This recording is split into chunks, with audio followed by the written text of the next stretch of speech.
تأکید مقام‌های افغانستان و ایران بر تقویت هرچه بیشتر روابط اقتصادی میان دو کشور.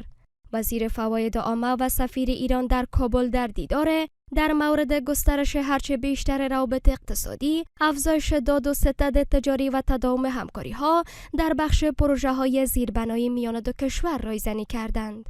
دو طرف بر تقویت هرچه بیشتر روابط اقتصادی، افزایش داد و ستد تجارتی و تداوم همکاری‌های نزدیک و پایدار در بخش پروژه زیربنایی میان دو کشور تاکید کردند.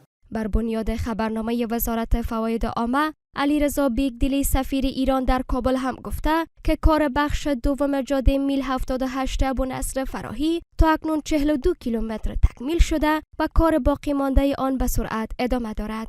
آقای بیگدیلی همچنین تاکید کرده که به زودی روند ترمیم و بازسازی بخش نخستین جاده نیز آغاز خواهد شد. در این دیدار سفیر محترم جمهوری اسلامی ایران گفت که کار اعمار اساسی بخش دوم سرک میل 78 ولایت فرا به طول 53 کیلومتر از سوی ایران آغاز شده است و تا کنون کار 42 کیلومتر آن تکمیل شده است و کار 11 کیلومتر متبقی آن به سرعت جریان دارد و تا 2 ماه آینده تکمیل و بهره برداری سپرده خواهد شد.